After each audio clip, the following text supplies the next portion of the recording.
Hello, hello. Bon, on va démarrer tranquillement. Alors moi, ce que je vous conseille de faire, si vous aviez parlé de ce live à des amis à vous, elles sont peut-être pas forcément en direct, ce live va rester ancré sur mon profil, sur celui d'ici. N'hésitez pas en story à faire un screenshot, par exemple, pendant le live, à partager ça en story, taguer vos amis ou envoyer encore mieux le live avec la petite flèche qui est en bas.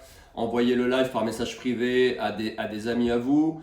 Une fois qu'il sera ancré sur notre profil, là vous pourrez le partager comme vous voulez.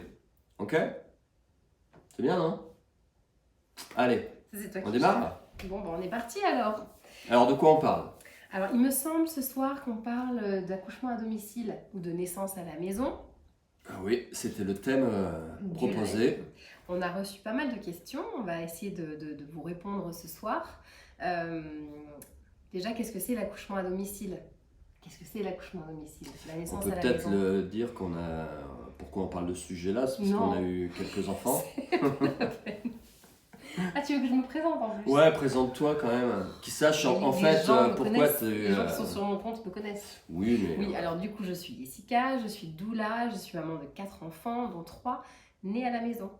Et c'est aussi une des raisons pour lesquelles on avait envie de proposer ce live, parce qu'on a eu pas mal, encore maintenant, dans les différents accompagnements, dans nos rencontres, c'est vraiment un sujet qui invite pas mal de questions, d'inquiétudes aussi, beaucoup. Donc c'est un petit peu tout ça qu'on avait envie de partager avec vous tous. Et du coup, tu veux te présenter toi aussi peut-être? Je suis le mari de Jessica, le père de ses enfants, et j'étais présent aux accouchements de tous ces charmants bambins.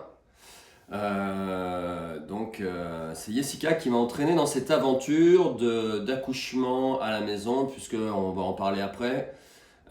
Initialement, j'étais pas forcément super chaud à l'idée. C'est ça. Qu'est-ce que je t'ai embarqué dans mes histoires? Ouais, mais c'était un bel embarquement. C'est ça.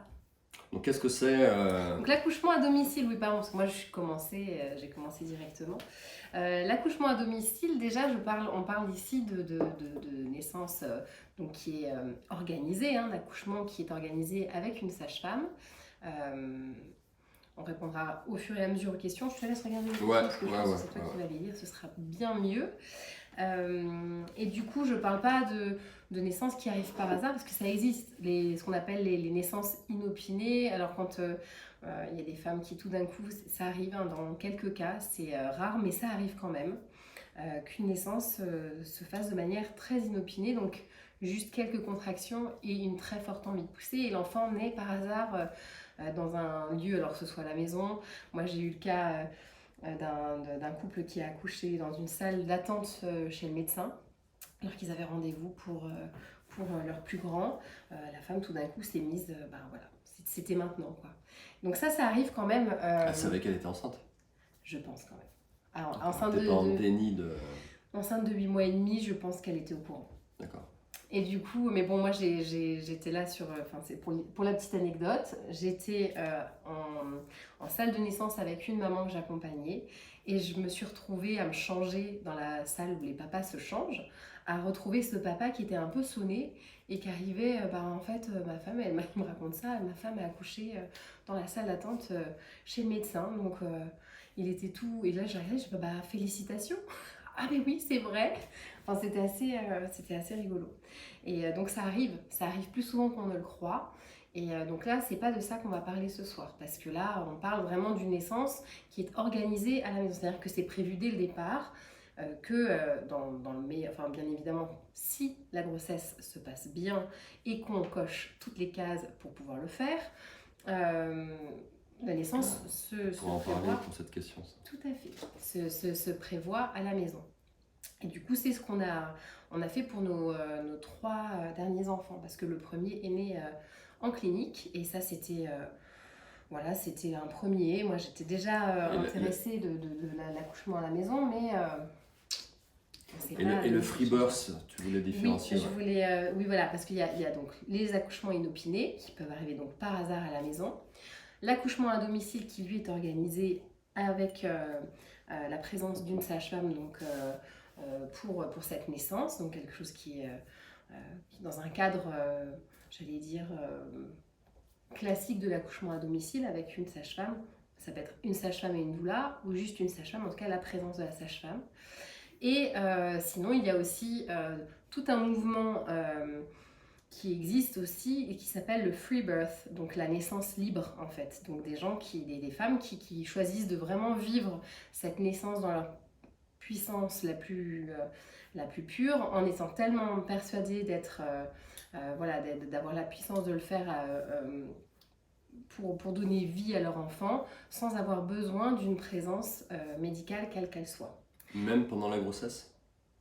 Il y a des personnes qui font ce choix-là. C'est pas une obligation en fait. Il n'y a pas il y a pas d'obligation de suivi pendant la grossesse. Il n'y a pas d'obligation. Et puis c'est un droit d'accoucher encore où on veut. Okay. C'est pas un droit qui est très connu et il y a beaucoup de bâtons qui sont posés dans les roues. C'est pas très clair. Si, ça parle.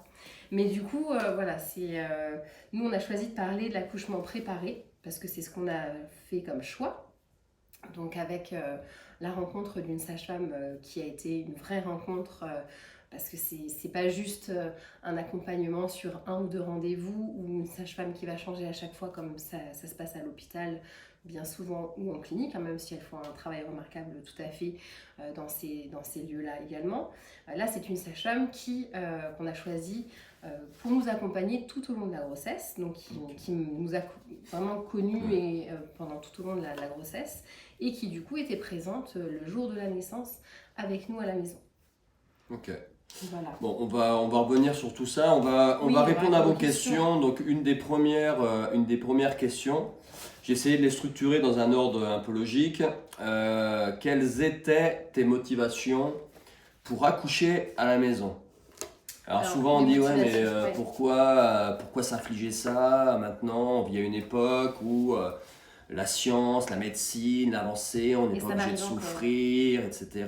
Pourquoi choisir d'accoucher à la maison? C'était quoi tes motivations à toi?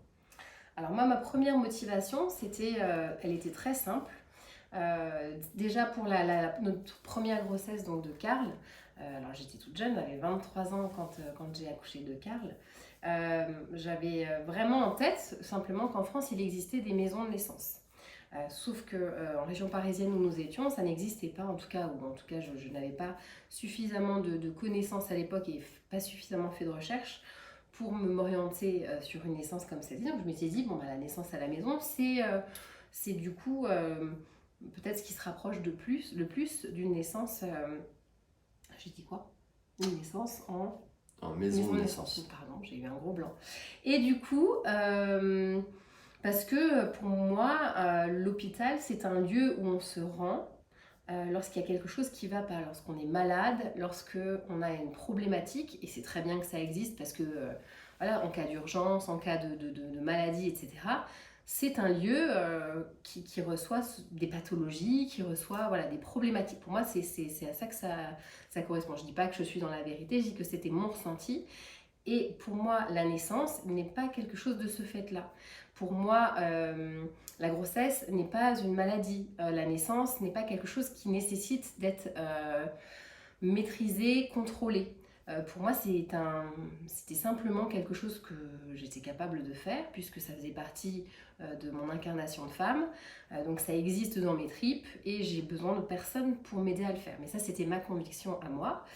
Sauf que à 23 ans, j'avais pas encore suffisamment de confiance en moi. Et quand on a évoqué le sujet ensemble, c'est vrai que ça a été un peu une crainte au départ. Ouais, moi, on en reparlera tout à l'heure avec la prochaine question, mais moi j'étais pas chaud du tout à l'époque. Mais pour revenir sur ce que tu disais là, 23 ans, avoir ces convictions là qu'on veut accoucher à la maison en tant que jeune parisienne d'une vingtaine d'années, comment tu t'es forgé cette conviction là toi? C'est quelque chose qu'on t'a transmis dans ta famille? Alors pour revenir sur l'histoire de ma famille, je pense que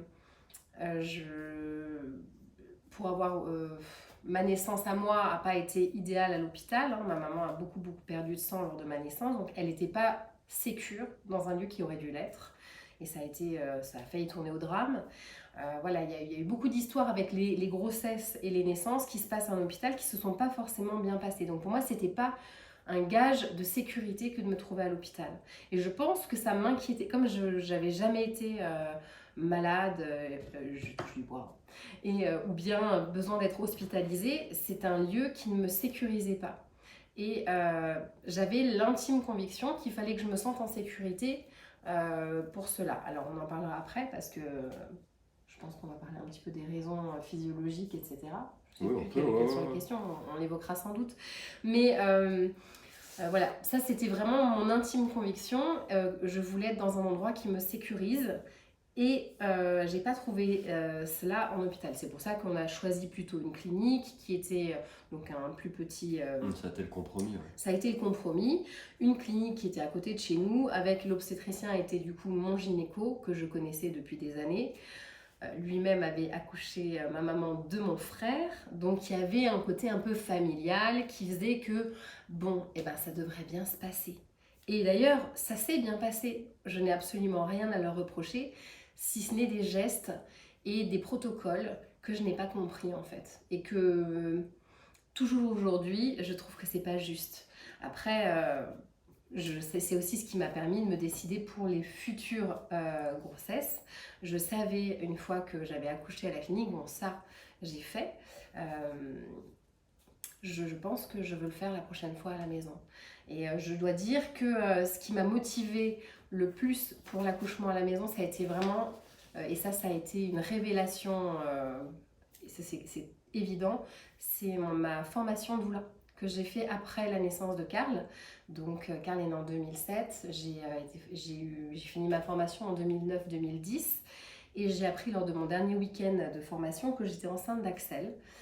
Et là, j'avais vraiment emmagasiné, je crois, avec la rencontre de toutes ces femmes, avec tout ce que j'avais appris pendant ces 2 années de formation de doula, j'ai vraiment emmagasiné la confiance en moi de dire, bah, en fait, et d'avoir cette discussion aussi avec toi, hein, bah, écoute, j'ai des noms, j'ai des sages-femmes qui accompagnent, donc j'avais déjà les noms des sages-femmes, une avait notamment retenu mon attention. Et du coup, j'avais un projet un peu plus ficelé et j'ai dit Yannick, j'ai vraiment envie de le tester en fait. J'ai envie de découvrir mes capacités. J'ai fait l'essai une première fois. J'ai eu l'impression même si tout s'est bien passé, j'ai un peu eu l'impression qu'on m'a volé ce moment en fait.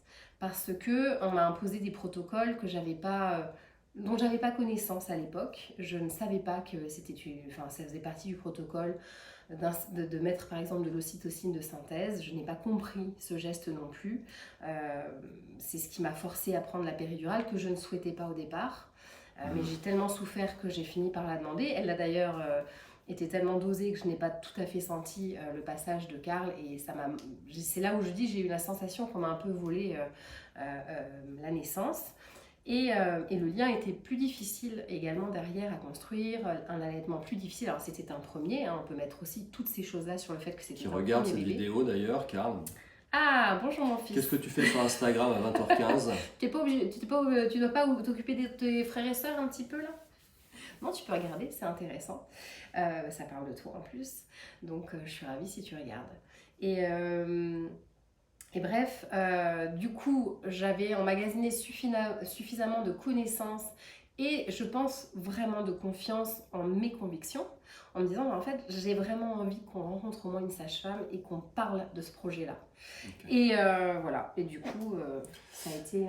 Donc ça nous amène à la deuxième question. Ah, très bien. Est-ce que les proches ont été compréhensifs ou plutôt hostiles à cette décision? Je suis partie des proches. Bah, j'allais dire, toi, au départ, tu étais plutôt hostile, mais tu as compris, je pense aussi, en me voyant vivre cette formation. Ouais. Moi, j'étais très, très hostile au début. Ah oui, pour Karl, c'était pas entendable. Hostile, non, c'était pas entendable. Pour moi, ça faisait partie d'un autre âge. On était en 2000, dans les années 2000. 2007. 2007, moi, j'avais une trentaine d'années. Avec le stress de devenir papa, l'image que je me faisais de la grossesse, d'un accouchement, L'image que je m'en faisais, moi, du haut de mes 30 ans, c'était ce que j'avais vu dans les films, hein, la perte des os, les cris, les pieds dans les étriers. Mon Dieu, vite, il faut faire une césarienne d'urgence parce que le bébé il est en souffrance. Voilà, c'était les seules, moi, connaissances que j'avais sur... c'était Hollywood qui me les avait transmis. Donc pour moi, c'était mais même pas concevable. Je comprenais même pas pourquoi la question venait sur le sujet, parce que pour moi, ça faisait partie d'un autre temps, en fait. En fait, tu pensais comme le directeur de l'hôpital Necker qui vient de faire un sujet Voilà, je pensais comme là-dessus. ce Charlot, avec toute ma bienveillance, hein, moi, je pense que j'ai fait partie de ceux qui t'ont freiné sur le premier, en fait. Alors, entre autres, il y avait ça et il y avait également les expériences de grossesse de ma propre maman. Et je pense que quand on est enceinte pour la première fois en tant que femme, eh bien, on se rapproche quand même de l'histoire de notre propre mère. Et du coup, pour qui c'était vraiment pas entendable, pour le coup, que j'accouche à la maison. C'était pas une possibilité. Ah non, non, non, c'est trop dangereux. Tu accouches en clinique avec cet T'avais obstétricien. 23 ans, t'avais. J'étais un bébé en fait. J'avais 22 ans quand je suis tombée enceinte, donc quand voilà, je partais de la maison, j'allais avoir un bébé, c'était pas possible qu'en plus je choisisse de faire un truc complètement loufoque et qui allait, enfin à l'époque en plus c'était, alors, aujourd'hui c'est beaucoup plus médiatisé, on en parle beaucoup plus. À l'époque ça n'existait pas, hein, c'est tout simple, enfin ça il y a toujours très Ouais. peu de naissances à la maison, mais à l'époque on n'en parlait pas en plus. Donc du coup c'était voilà, c'était pas entendable. Du coup, quand j'ai, pour Axel, évoqué le fait de cette naissance à la T'étais maison, dessus, hein. bah ouais, T'es revenu à la charge. je suis revenue à la charge. J'ai dit, bah en fait, C'était combien de temps c'est après? C'était 4 ans après, 4 ans après. à peine, parce que, enfin 3 ans Ouais, après, j'étais 3 ans après. enceinte. Et du coup, je crois Alors, que. question, comment as-tu fait pour convaincre, se marquer ton conjoint? Ouais, mais du coup, ça va aussi Ouais, la famille. pour la famille. Eh bien, j'ai finalement dit que ça allait être comme ça, mais j'ai été assez évasive en fait. Je continuais mon. Puisque lorsqu'on a un accompagnement de naissance à la maison, pour la sécurité de la sage-femme, ça je répondrai aussi après, je réponds déjà un peu pour la suivante, mais il y a un besoin d'un suivi également en hôpital, en cas de rapatriement à l'hôpital, tout simplement. Si la naissance doit finalement se faire à l'hôpital, d'avoir quand même un dossier. Donc ça c'est pareil, hein, c'est pas une obligation, mais c'est souvent la sage-femme qui le demande. Et du coup, voilà, je faisais mon suivi, etc. Je crois que mon père a compris que j'accouchais à la maison, genre quelques jours avant la naissance. Et il a paniqué en disant à ma mère, mais non mais t'es au courant que ta fille, vas-y, elle va accoucher à la maison? C'était vraiment... Et je sais que j'ai été respectée dans ce choix parce que j'ai été... finalement, on a été deux parce que du coup, Yannick, à un moment donné, on avait besoin de cette rencontre. La sage-femme a été le déclencheur, très clairement. Ouais. La rencontre avec Françoise, ça a été Françoise Bard. ouais, la sage-femme. La rencontre qui a fait que toi, t'as dit ok, on y va.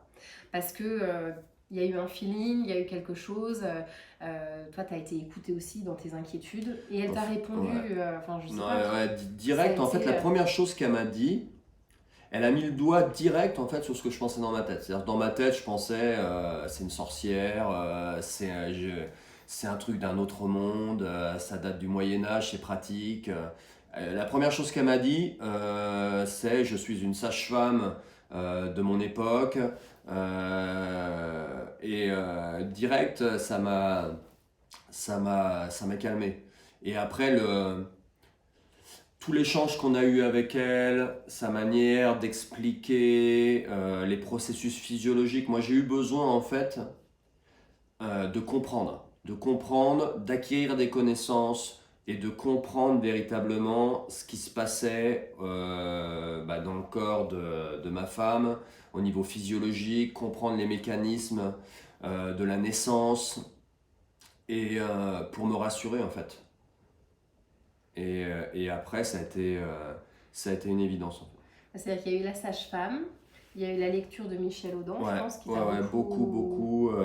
Donc la sage-femme, elle, elle m'a scotché en 1 heure, je sais pas combien de temps on est resté sur le premier rendez-vous chez elle. 1 heure et demie, je pense. Ouais, 1 heure et demie. Je suis sorti du rendez-vous avec elle par les explications qu'elle m'avait données, les connaissances, la maîtrise qu'elle montrait, la sagesse qu'elle montrait. C'était une femme, je sais pas quel âge elle avait à l'époque, mais c'était Elle avait une cinquantaine d'années. une cinquantaine d'années. C'était quelqu'un de très réputé dans le métier,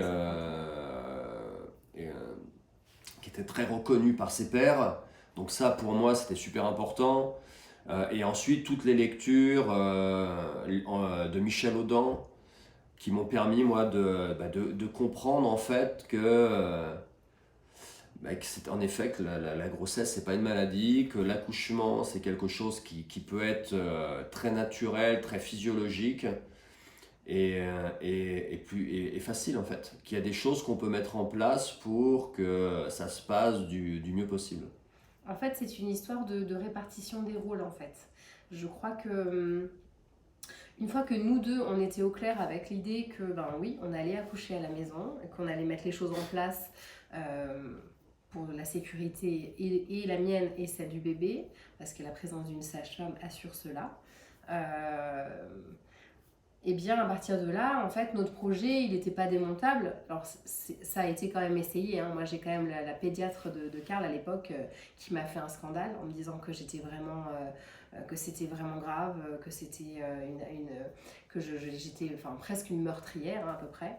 Et à côté de ça, j'avais mon médecin de famille qui m'avait regardé. Vous êtes en région parisienne? Ce n'est pas une grande prise de risque. Parce que en 3 minutes, vous êtes en hôpital niveau 3. Et c'était vrai, on était à 3 minutes d'un hôpital niveau 3 au Chênay. C'est quoi niveau 3? C'est vraiment pour la réanimation. D'accord. En cas de problématique. Ouais, pédiatrique. Donc après, il n'y avait pas... Voilà. Donc on a eu des discours un petit peu comme ça, mais on était droit dans nos bottes, dans l'idée de ce qu'on voulait. Et puis quelque chose moi, qui m'a rassuré... Moi, à l'époque, vraiment, j'étais coach sportif. Donc, je sais très bien qu'en termes de prise en charge de quelqu'un dans le sport, on est beaucoup plus performant en coaching privé plutôt qu'en coaching de groupe. Et ben pour moi, lorsqu'on intègre je me suis aperçu qu'en intégrant un process d'accouchement à domicile, on avait un accompagnement de cette sage-femme qui était de l'ordre du coaching privé. Et ça m'a beaucoup, moi, rassuré de sentir qu'elle était vraiment à nos côtés, très disponible, répondre à nos questions. Disponible par téléphone quand il y avait des inquiétudes, etc. Ouais. Et puis, du jour de la naissance, lorsque les contractions étaient vraiment plus rapprochées et que je sentais que c'était le jour de l'arrivée de notre deuxième bébé, on a fait appel à elle et elle est arrivée et en fait... On en reparlera peut-être après. Ouais, mais c'est juste pour dire qu'elle était là que pour moi. En fait, bah oui, c'est sûr. Elle arrive là et elle n'a pas d'autres personnes, elle n'a pas une autre chambre à aller vérifier. Elle n'était là que pour moi. Donc il y avait cette assurance de s'il y a un problème, parce que moi j'avais quand même des inquiétudes, notamment celle de l'hémorragie. De l'hémorragie parce que ma grand-mère avait une hémorragie, ma mère avait une hémorragie. Donc j'avais peur de ça en fait, et c'est les inquiétudes que j'avais aussi autour de moi, et du coup c'était une inquiétude, je sais pas si tes parents étaient inquiets, mais je sais que ma mère était inquiète. Mais mes parents, je sais pas s'ils regardent, là j'ai vu que ma mère est passée tout à l'heure, si mes parents ils avaient été inquiets, de toute manière ils ne nous l'auraient jamais dit. Ah oui, c'est possible. Ils ne l'auraient jamais dit. Alors que je sais que ma mère était très inquiète, et c'était, mais elle avait... Je remercie mes parents et ceux qui ont été autour de nous de ne pas avoir essayé de nous empêcher, parce que c'était notre choix. Et puis à un moment donné, je pense que quand tu es tellement aligné dans tes choix, les gens peuvent bien dire ce qu'ils veulent, ça nous regarde, c'est notre...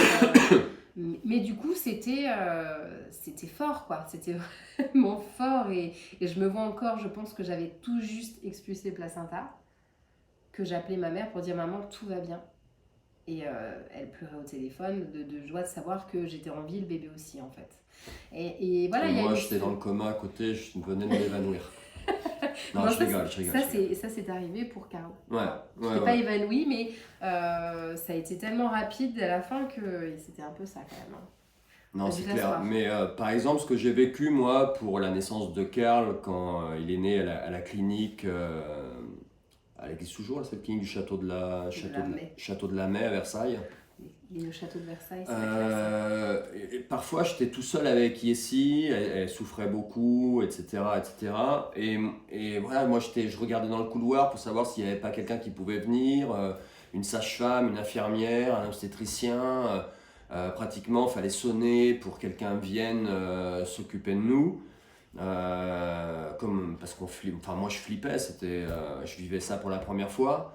Alors que là pour la naissance d'Axel, Françoise était dans la pièce, à quelques mètres de nous, et elle nous a jamais lâché du regard. Il y a toujours eu sa présence sans qu'elle intervienne forcément, mais je savais qu'elle était là s'il y avait quelque chose qui se passait pour X ou Y raison, pas comme il aurait fallu. Donc j'étais beaucoup plus, je pense, serein et rassuré pour la naissance d'Axel, paradoxalement, à la maison. Bon, après j'avais plus de connaissances aussi. Si tu avais plus de connaissances, c'était quand même un second, donc tu savais à quoi t'attendre Oui. aussi, en termes de... Bah non, c'était mon premier à la maison. Ouais, mais tu m'avais vu souffrir déjà. Oui. Donc il y avait quand même il y avait quand même quelque chose, c'est même pour moi, enfin je veux dire, d'avoir donné naissance une première fois, même si j'ai pas senti, parce que je l'ai pas vécu de manière physiologique, hein, la naissance de Karl, quelque part je savais de quoi mon corps était capable en termes de gestion de la douleur. Et ça joue quand même un petit peu en termes de confiance, je pense que ça mais bon, voilà, je réponds déjà à une autre question là, tu vois. Ouais, on va juste revenir là sur il y avait une question, quelles sont les démarches à suivre pour obtenir le droit d'accoucher à domicile? Ça m'a amusé, le droit d'accoucher à domicile. Alors en fait, c'est pas un droit, ou d'ailleurs, enfin, c'est un choix. C'est un choix, on a encore le choix d'accoucher là où on le souhaite.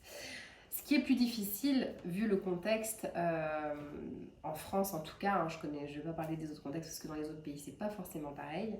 L'accouchement à domicile n'a clairement pas une bonne pub. C'est très compliqué de trouver aujourd'hui, alors surtout dans la région angevine, de trouver une sage-femme pour accoucher à domicile. Il vaut mieux appeler enceinte de 5 jours si vous avez un choix d'accoucher à la maison, il vaut mieux l'appeler anticiper, peut-être même avant la grossesse. En tout cas, c'est vraiment pas simple aujourd'hui, donc forcément, eh bien, pour pouvoir accoucher à domicile, déjà, il faut avoir une grossesse qui soit une grossesse complètement, j'allais dire, qui se passe sans aucun problème. Pas de problème de diabète, pas de problème de... je ne sais pas quoi d'autre encore, j'ai même pas envie d'exposer des trucs médicaux, mais en tout cas, il faut vraiment que tout soit dans les clous en fait. Il y a pas trop... Enfin, prise de poids, je vais pas parler de ça parce que moi j'ai pris beaucoup de poids et on m'a pas embêté avec ça, donc je pense pas que ça rentre... Seulement s'il y a du diabète, on va dire. Forcément... c'est toujours moins évident pour une première naissance que pour une deuxième naissance de trouver une sage-femme qui va accompagner, même si en général elles accompagnent tout à fait dès les premières naissances, hein. Je ne remets pas ça en question, mais je sais juste que voilà, c'est par sécurité pour elle, une femme qui a déjà donné naissance, on sait que ça peut être une naissance qui est plus rapide derrière, même si encore une fois ce n'est pas non plus toujours comme ça que ça se passe. Mais en tout cas, voilà, il faut que tout se passe absolument parfaitement dans le déroulé de la grossesse. Moi j'ai trouvé surtout pour la dernière naissance que le suivi, dans les dernières semaines, de s'assurer qu'il n'y avait pas ci et ça dans les urines, qu'il n'y avait pas trop d'œdème, qu'il n'y avait pas ci, et enfin, il fallait vraiment que je ne dépasse absolument de rien dans mes chiffres. Il fallait que ça rentre dans les clous, sinon c'était le truc, l'épée Damoclès, et c'est le seul truc qui très clairement est un peu stressant dans ce choix-là. L'épée Damoclès, c'est tu sors de la case, c'est terminé, c'est l'hôpital. Donc, d'où l'intérêt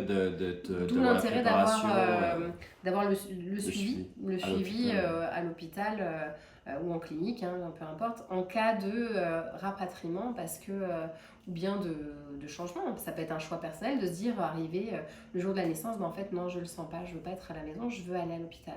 Et d'avoir cette possibilité-là, parce que ça peut être un choix que vous pouvez faire. Moi, c'était pas le mien, vraiment, j'avais pas du tout envie, surtout après avoir donné naissance une première fois à la maison.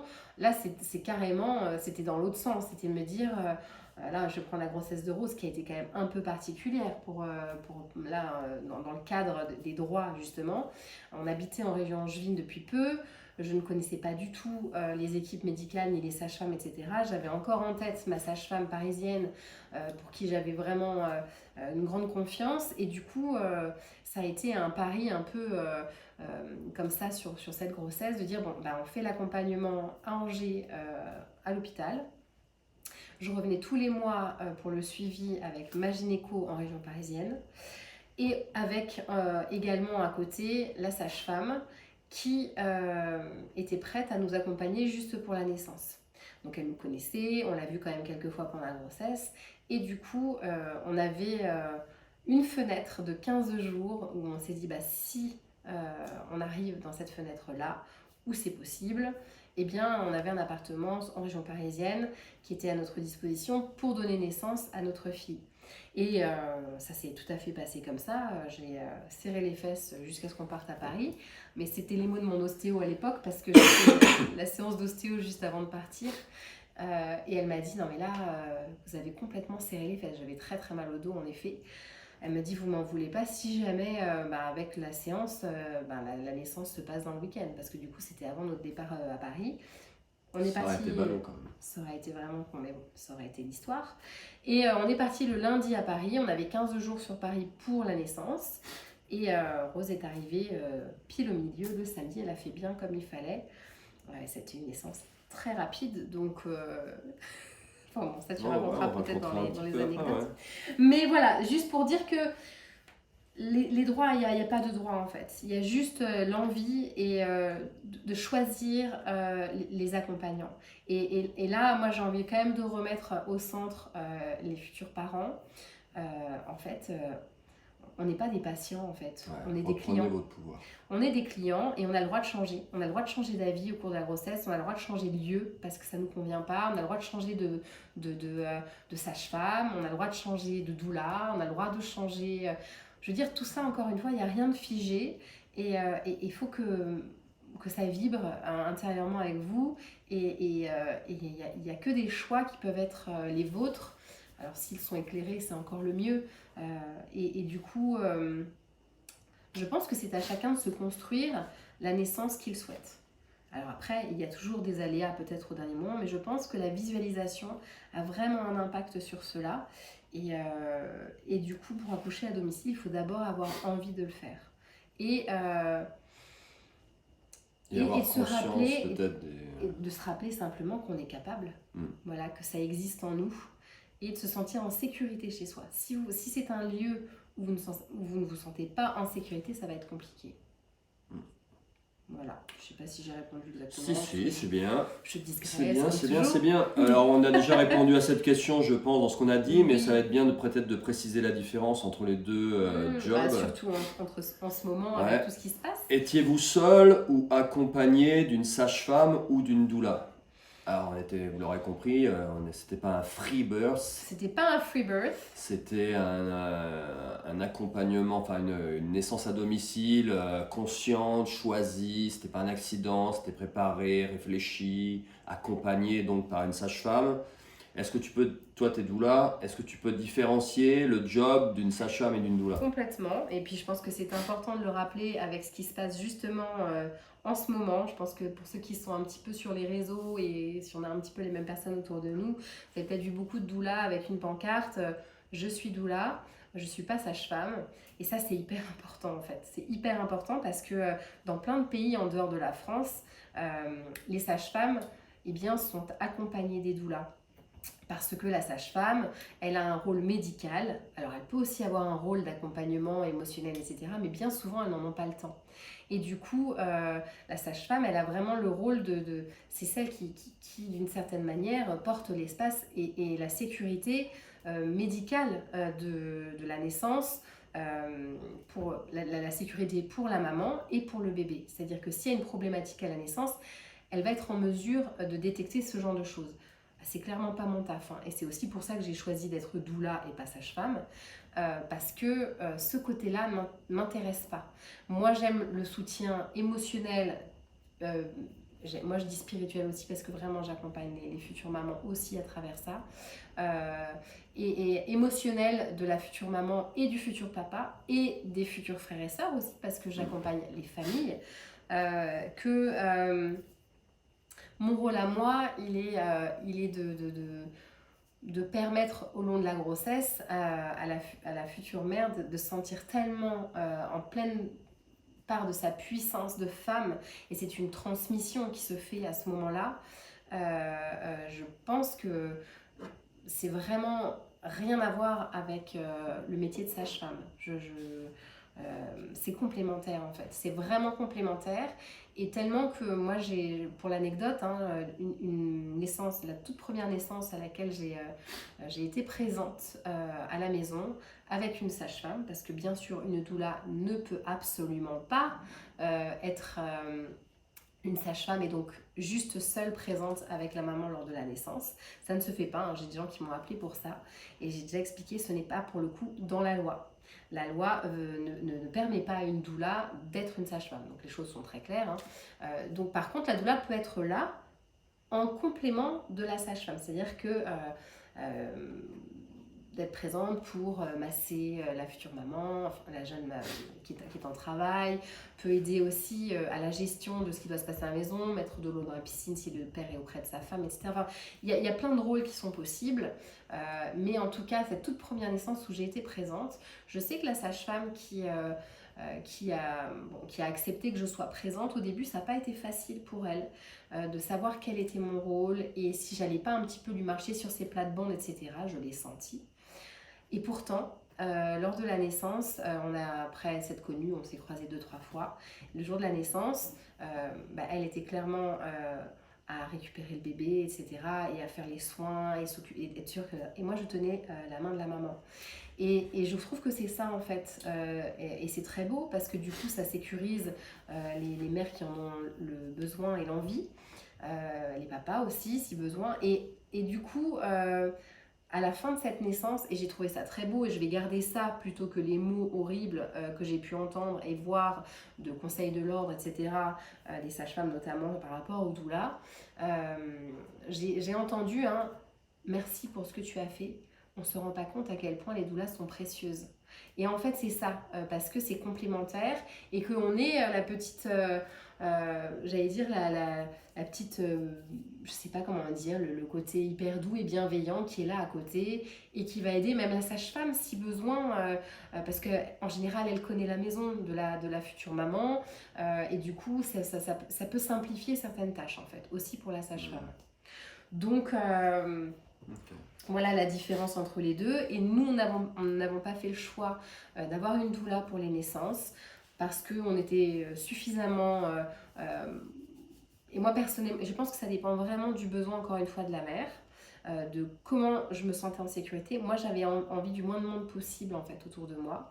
D'ailleurs la sage-femme on l'a toujours appelée au dernier moment parce que peut-être que tu racontes ça dans les anecdotes, tiens. Ouais. Au dernier moment, parce que moi, je me sentais en sécurité à la maison avec mon mari. Et du coup, et je pense que c'est le rôle du père de porter cet espace de sécurité. Tu as dit quoi? On y vient. Et ben voilà. Et ben parfait. Donc, nous n'avons pas de doula, nous avions une sage-femme. Tout à fait. Alors les 3 questions suivantes, je vais y répondre en même temps en fait. Il y a une question, quelqu'un qui me demandait à quoi t'attendais-tu en tant que papa qui a été différent dans la réalité au moment de l'accouchement. Quelle place doit prendre le père dans cet événement selon toi? Est-ce que le papa a un rôle à jouer auprès de la sage-femme pendant l'accouchement à domicile? Alors à quoi je m'attendais? Je m'attendais un peu comme en gros, je vous l'ai dit, la culture que j'avais de l'accouchement, c'était Hollywood, les films à la télé. Après, j'avais lu quand même pas mal Michel Audin, donc j'avais une conscience de la physiologie de la naissance qui m'a aidé. Mais je m'attendais à être là avec ma femme, derrière elle, la soutenir, lui masser le dos. Calme-toi. On en a 4, ça suffit. Lui masser le bas du dos, l'aider à soulager ses douleurs, etc. J'ai un peu etc. mal au dos d'ailleurs. Là. Donc je m'attendais à faire ça jusqu'à la délivrance de mon enfant. Et c'est effectivement ce qui s'est passé, on va dire, dans la première partie du travail. C'est-à-dire la première partie du travail où les contractions sont... tu en parleras mieux que moi, hein, où les contractions Ouais, sont... j'avais fini par croire que c'est toi qui les avais vécues. Non, mais la première partie du travail, explique la première partie du travail. On pouvait discuter entre les contractions, tu te levais, tu t'étirais, je te soutenais, je pouvais te toucher, je pouvais te masser le bas du dos si tu avais mal, etc.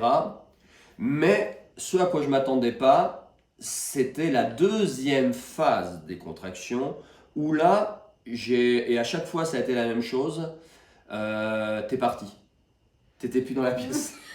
T'étais plus dans la pièce, les contractions étaient tellement intenses qu'elle était, on parle beaucoup dans les formations que tu as suivies, c'est Karine Assacham, Quantique Mama, qui parle beaucoup de vortex de la naissance.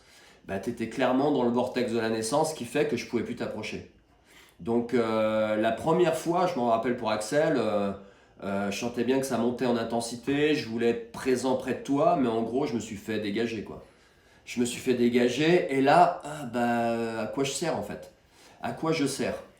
Au final, avec du recul, les mecs, en fait, on ne sert pas à grand chose en fait. On n'a pas énormément de choses à faire pendant la phase d'accouchement.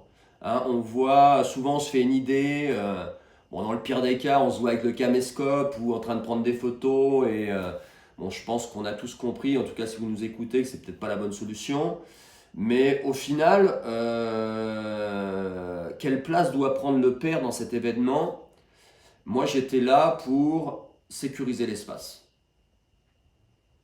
Faire en sorte qu'au niveau de l'ambiance, dans la pièce, dans l'appartement, ça soit le plus sécure possible. Alors, je n'étais pas avec mon couteau et un flingue à la porte pour m'assurer que... Mais presque. Par exemple, pour Sacha, on a accouché ici, au cercle. Clairement, je m'assurais, j'étais à la porte, je voyais que personne naturellement rentre dans la pièce, etc. Ou rentre dans le... Mais l'objectif, c'était d'être ancré, d'être présent, posé, pas transmettre peut-être le stress que j'aurais pu avoir en tant que futur papa et sécuriser l'espace et juste être là. Tu peux peut-être raconter la naissance de Rose parce que là, ton Ouais. rôle, il a été important en fait, je trouve. Ouais. Donc par exemple pour la naissance de Rose, donc Rose c'était la fameuse, c'était notre troisième enfant, deuxième enfant qui naissait à la maison. C'était ce que vous racontez Jessica tout à l'heure. On avait migré sur 15 jours pour aller à Versailles, en région parisienne, dans l'appartement de ses grands-parents, pour pouvoir accoucher avec Françoise Bard, cette sage-femme qui avait accompagné notre première naissance. Et, pardon ? Notre première naissance à domicile. Première naissance à domicile.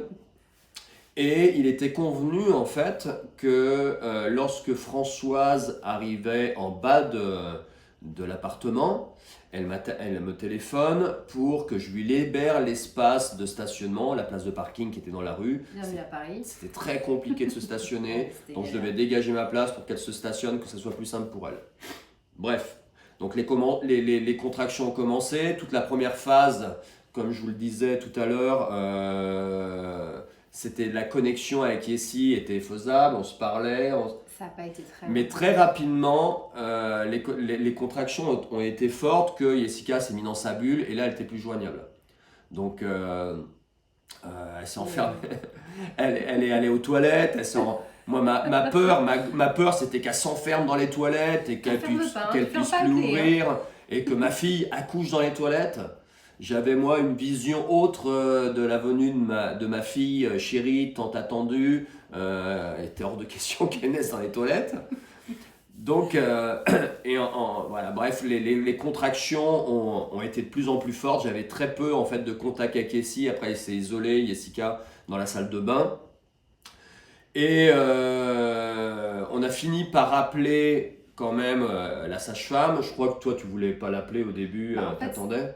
quand tu es rentré, parce que c'était ça, je t'ai appelé en disant bon, j'ai perdu les os, faut que tu rentres parce que là j'en peux plus, j'étais fatiguée, je t'ai appelé en pleurant, j'étais épuisée en fait de ma Ouais. journée. Axel avait 19 mois, donc je devais le gérer enceinte de 9 mois. Je ne pouvais plus marcher tellement Rose était très très basse. Je travaillais ce jour-là en fait. Et c'était le seul jour sur les 15 jours où on était à Paris où Yannick bossait. Et du coup, tu partais t'entraîner. Moi, je t'appelle à 18h, mais en fait, là, j'ai perdu les os, je veux que tu rentres. Je savais que c'était pas forcément tout de suite la naissance, mais j'avais besoin que tu sois présent auprès de moi et que tu emmènes Axel qui devait aller chez mes parents, en fait, du coup. Donc c'est Pour ce qu'on que j'ai puisse se fait. retrouver tous les deux pour la naissance de Rose. Et du coup, en fait, quand t'es rentré, j'étais déjà pas loin de la partie. T'as amené Axel très rapidement. T'as jamais été aussi rapide pour faire l'aller-retour entre Versailles et chez mes parents. Ouais.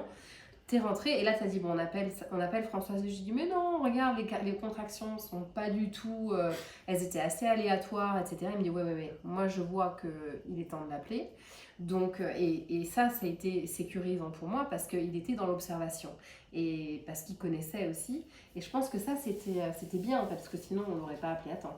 Non, Très donc clairement. du coup je l'ai appelée, elle me dit écoute, là je rentre, je crois qu'elle avait une formation, elle rentrait chez elle, je prends une douche, je trace tout de suite et je t'appelle quand je suis en bas de l'appart comme prévu. Il se passe du temps, Jessica, je sentais bien que la pression montait dans ses contractions, etc. Je sais pas combien de temps s'est passé après C'était vraiment rapide. Hein. son deuxième appel où elle me téléphone et moi dans ma tête je me dis ah cool elle est déjà là. Je me dis, elle est en bas de 21 heures. l'appartement. Et en fait, là, elle me dit, écoute, je pars juste de chez moi. J'ai vu le périph' est bien bouché. Dis à Jessica de prendre son temps. Donc moi, je raccroche sur ça. Je me dis, mais elle se fout de ma gueule. Tu fais quoi prendre ton temps? Qu'est-ce que je fais? Je vais aller frapper à la porte de la douche. Jessica, je l'entendais, elle était vraiment dans l'intensité de ses contractions. Je vais pas aller lui dire, prends ton temps. Donc j'ai rien dit. Bah en fait, tu as gardé ton stress pour Ah toi ouais, et tu là m'as j'ai pas fait flippé quand part même. de ça parce que moi j'étais vraiment partie et on sait que l'hormone la plus néfaste hein, pour la naissance c'est l'adrénaline. Ouais. Donc c'est vraiment pas quelque chose à communiquer à une maman qui est en train, qui est prise dans le processus de naissance. Et du coup, tu as gardé pour toi tes inquiétudes qui m'auraient inquiétée parce que moi j'étais en attente de la sage-femme aussi à un moment donné. Ouais. Je savais que je sentais bien, même si j'étais vraiment partie et que je gérais mon truc et que ça allait, je crois qu'au moment où je me suis dit que là c'était vraiment un peu compliqué et je suis allée me faire une douche tellement chaude que je voyais plus rien, là j'avais besoin de fraîcheur et j'ai senti là elle arrivait en fait. Et au final, elle est arrivée, moi j'ai eu l'impression que c'était une arrivée, éternité après. Elle est arrivée à 21h45, Rose est née à 21h50. Donc elle est montée en haut, elle m'a dit elle est où? Je lui ai dit ici, elle est rentrée, elle n'a même pas eu le temps d'enlever son manteau, elle n'a pas eu le temps de vérifier quoi que ce soit, elle a mis la main sur l'épaule de Yessi et... Elle voulait que je sorte de la baignoire, j'ai dit non c'est là maintenant. Et Rose est née, et donc moi j'ai servi à rien en fait. Vous voyez, dans l'idée qu'on se fait du papa et qui est là, qui masque, qui se prépare, etc. Là moi j'ai juste j'ai fait barrage entre le stress extérieur et la bulle dans laquelle était en train de s'enfermer Jessica. Mais c'est à mon sens le plus grand rôle du père. Et c'est ce que là-dessus je voulais vous dire, c'est à mon sens le plus grand rôle du futur papa. D'accord? Donc si vous vous accompagnez vous allez être papa dans quelques temps, bah, peut-être que vous aurez à jouer ce rôle-là, ou peut-être que vous aurez besoin de faire autre chose. Pour Sacha, ça a été pareil. Pour Sacha, j'étais présent là et j'étais juste là comme avec mon énergie ancrée. Et puis, tu lisais, je pense. Ouais. Mais ce qui m'avait marqué, en fait, moi, dans ma tête de papa, je me suis rappelé l'attitude qu'a eue Françoise Bard lors du premier accouchement. C'est-à-dire que le premier accouchement qu'on a fait à la maison, c'était pour Axel. Françoise, elle était dans la pièce, mais elle ne faisait rien. Elle n'était pas tout le temps là en train de venir voir Yessi, comment tu vas, alors ton col il s'ouvre pas. Elle était elle était à quelques mètres de nous, je crois qu'elle tricotait, non?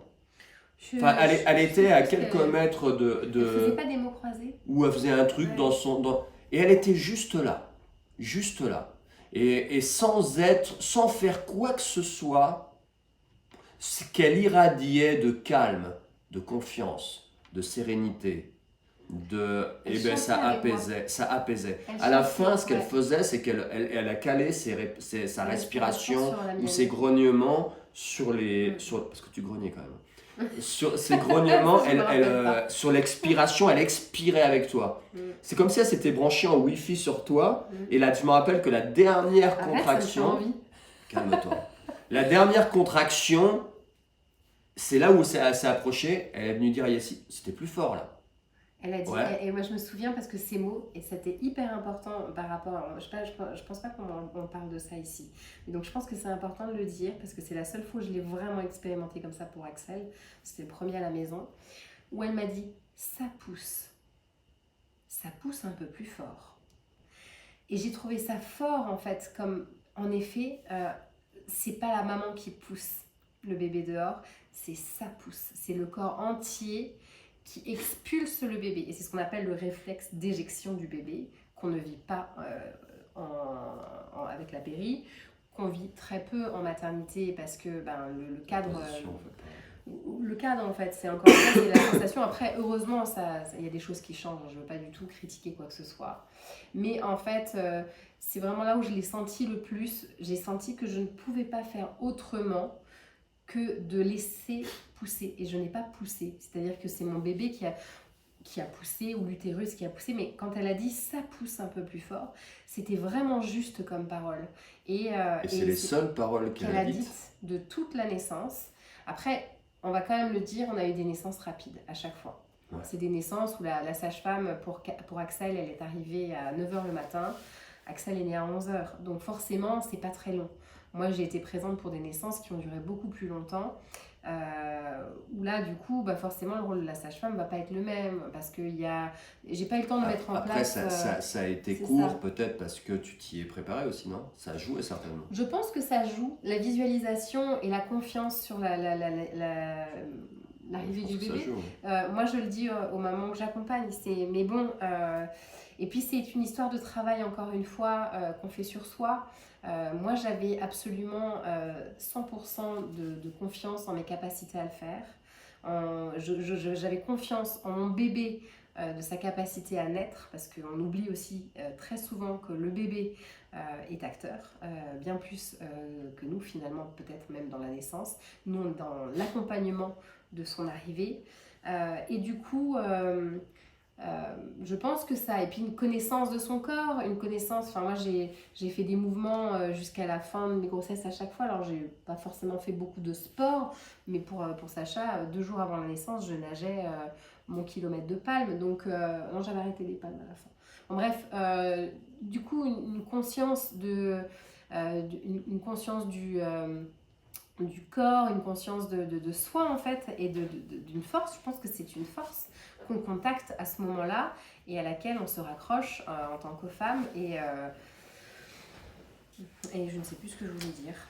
Je vais te poser une autre question alors. Ah d'accord, pose-moi une autre question. Comment gérer le stress d'accoucher chez soi et les douleurs? Est-ce que tu as stressé toi d'accoucher chez toi? Alors ça va peut-être paraître bizarre, c'était plus stressant pour moi d'accoucher à l'hôpital que d'accoucher chez moi. Pour la simple et bonne raison que rien que le fait, et d'ailleurs Michel Audin le dit, dans le processus de naissance, le simple fait de prendre sa voiture, de sortir de chez soi et d'aller dans un autre lieu, on est déjà dans une interférence sur un processus naturel. Et ça, moi, j'en avais conscience avant même de lire Michel Audin, parce que pour Karl, je n'avais pas lu Michel Audin, mais le simple fait de devoir gérer... après avoir perdu les os, alors parce que bon pareil, moi je savais qu'après, le seul truc que je savais c'est que si je perdais les os, ça voulait pas dire que j'accouchais dans la minute. Donc moi je me réveille. Parce que moi je ne savais pas pour la naissance de Karl, le premier qui est né à la clinique du coup. Parce que quand tu as perdu les os, j'ai dû faire un bond de 3 mètres, retomber dans mes vêtements Et on y va. atterrir dans la voiture. Et moi je dis mais attends, mais moi je vais pas finir ma valise, je vais prendre ma douche, j'ai Et envoyé je un la mail. vois, je la vois sur son ordinateur en train d'envoyer un mail à ses copines. Je dis mais qu'est-ce que tu fous? Bah, en fait, je devais dîner avec mes copines le lendemain, mais je suis désolée, je vais pas venir au dîner parce que je pars à la mater. Et parce que j'avais pas encore des contractions qui étaient mises en route. Mais le simple fait de sortir de la maison avec des contractions qui commençaient un peu, les putains de dos d'âne pour aller. Il y en avait 12. Hein, c'est pas ça, 12 dos d'âne, on s'est Ouais. tapé pour aller jusqu'à la mater. Ah bah, je les ai bien sentis passer. C'est vrai que ça interrompt un peu le processus de... Et le fait d'arriver là-bas, qu'on me foute un suppôt pour que j'aille dormir, parce que j'arrivais pas à la bonne heure, forcément, j'arrivais dans un changement de service. Toi, on t'a renvoyé à la maison. Non, mais le truc hyper compliqué, quoi. Et après, on m'avait dit, bon, vous allez dormir un peu. Comme ça, bah, on m'a donné un truc, j'ai jamais été autant shootée de ma vie, je ne saurais jamais ce qu'on m'a donné. Et du coup, je me réveille le matin et je dis, bon, on m'a promis un petit déj. Moi, j'avais super faim. Ah ben non, là, vous descendez en salle de travail. Je dis, bah, comment ça? Ah ben, le travail a commencé.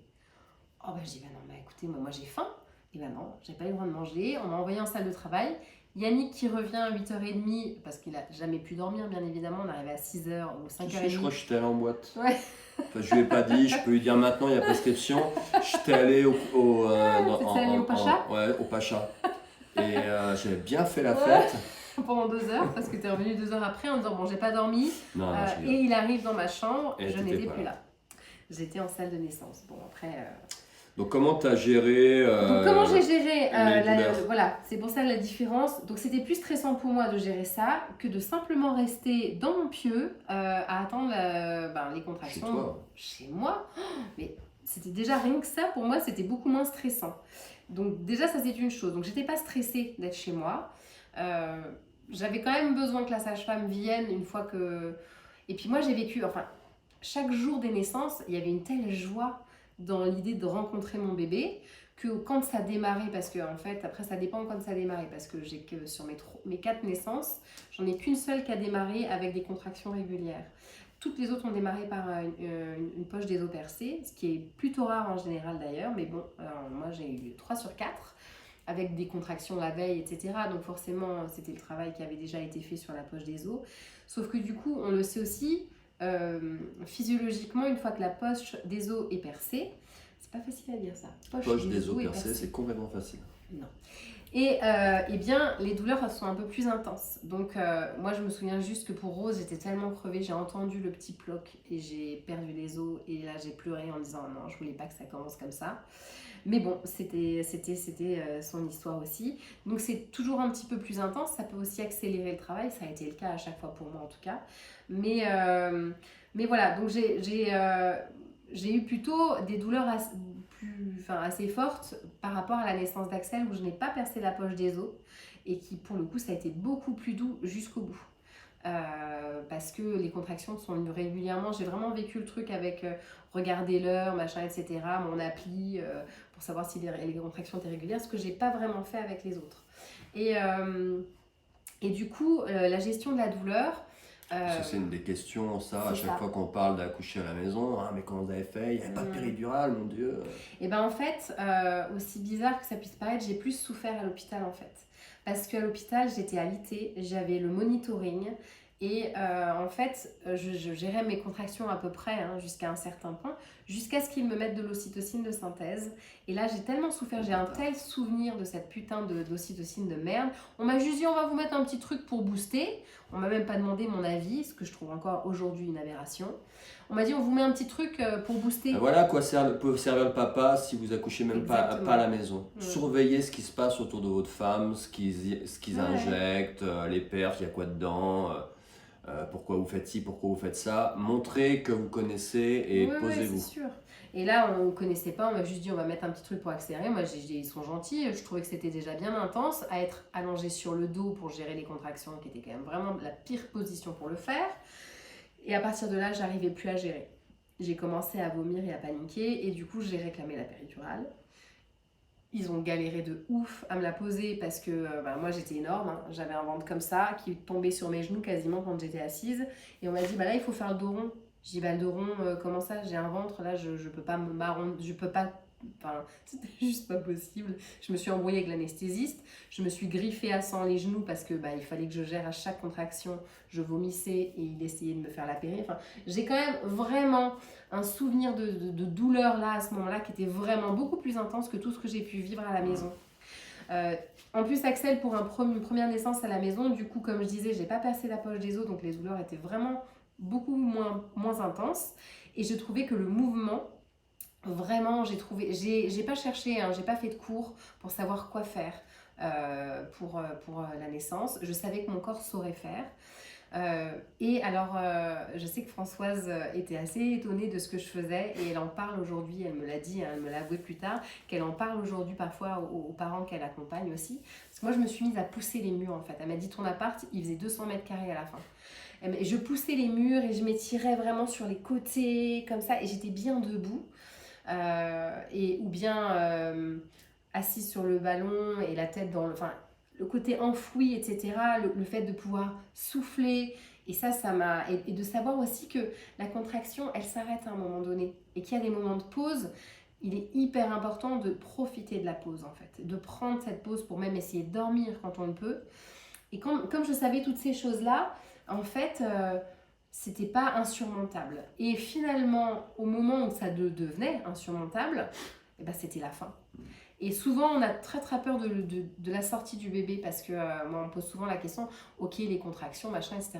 Et on pense que ce qu'il y a de pire, c'est la sortie du bébé. Et ben, je dirais que c'est pas la pire chose en fait.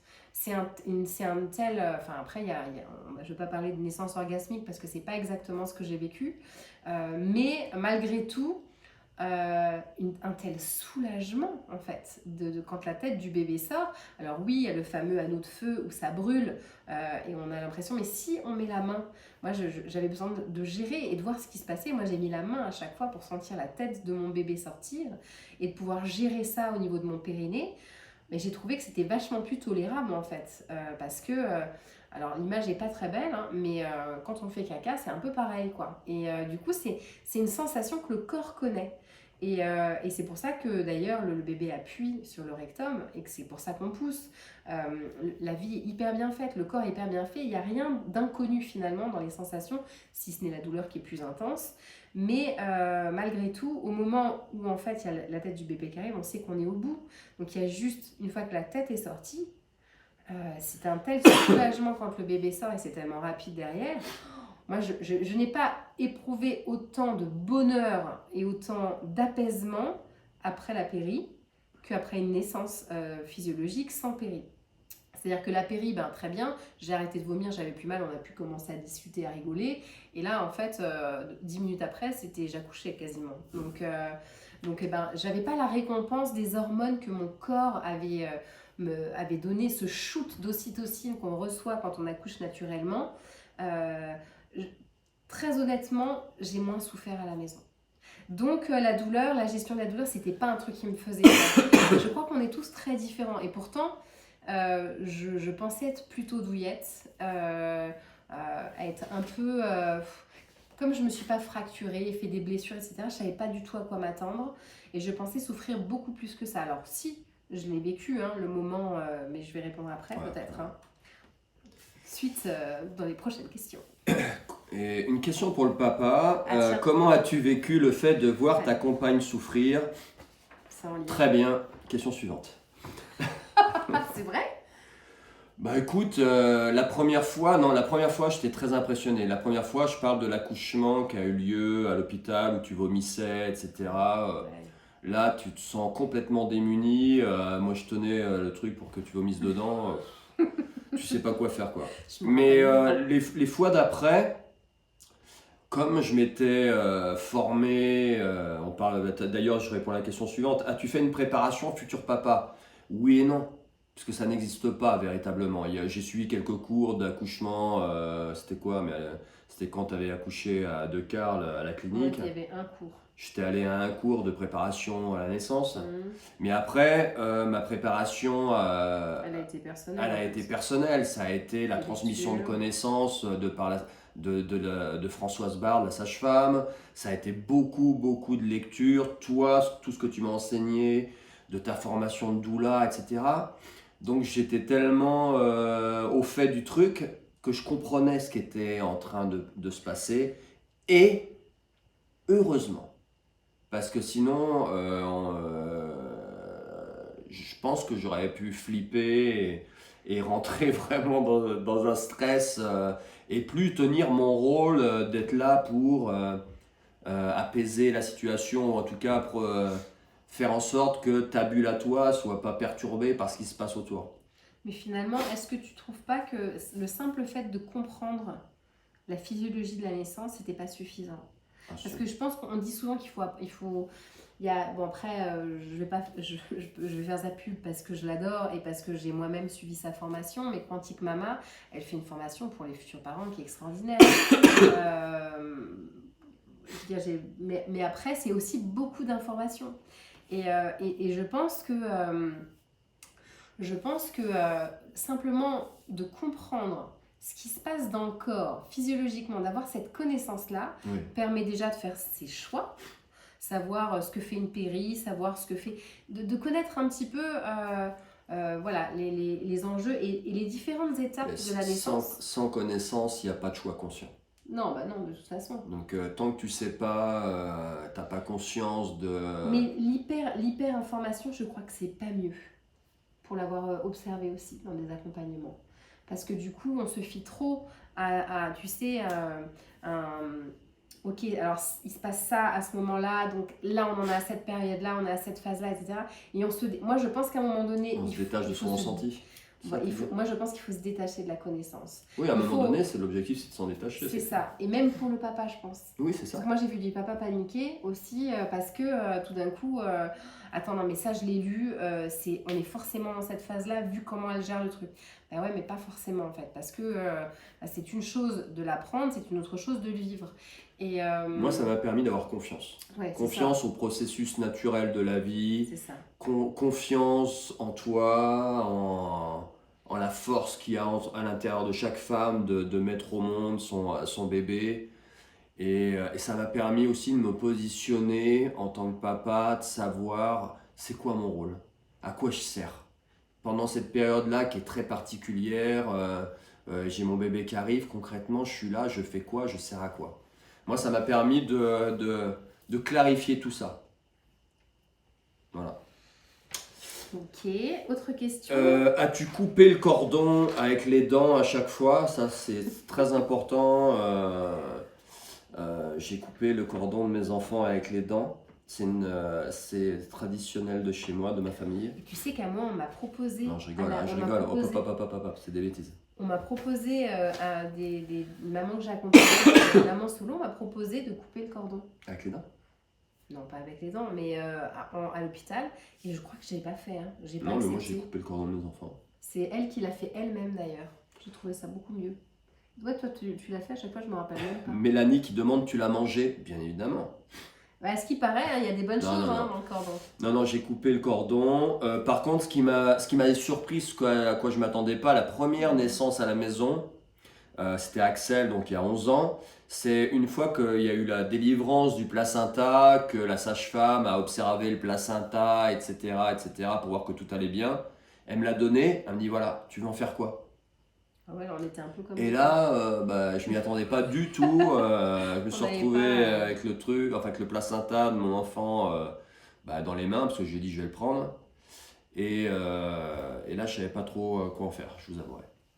J'ai su quoi en faire après. Je sais pas si je peux le dire à la caméra parce que c'est interdit en France, mais j'ai su quoi en faire après. Bah après, c'est vrai que on s'est juste dit bah non, on va pas le jeter juste à la poubelle en fait. Ça fait partie. C'est ce qui fait, Bah ouais, l'hôpital. Mais on s'était pas posé la question là-dessus aujourd'hui. Les parents en général qui ont cette démarche de naissance à domicile se sont posé tellement de questions et ont fait tellement de recherches et tout. C'est pour ça que la placenta lotus, il y a plein de choses qui se font maintenant autour du placenta aussi. C'est beaucoup plus connu, encore une fois, que ce que nous on a vécu il y a quelques années en arrière. Et un truc que j'ai pas dit là pour la préparation futur papa, j'en ai même pas parlé, mais je suis en train d'en créer une par contre.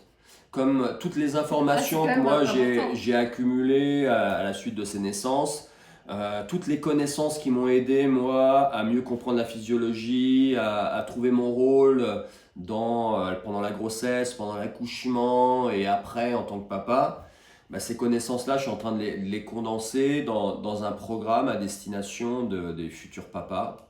Tu feras des cercles de futurs pères aussi Ouais, un je jour? ferai aussi je commence les cercles d'hommes sur Angers là, et je ferai des cercles aussi pour les futurs papas. Mais ce programme, dans ma tête, il est terminé. Maintenant, il faut le finir vraiment dans le monde réel. Il sera comme une sorte de préparation à la naissance, mais vraiment spécifique pour les papas. À destination À d'un homme, d'un père à Voilà, destination des pères, quoi. exactement. Question. Avais-tu des craintes? Avais-tu des craintes?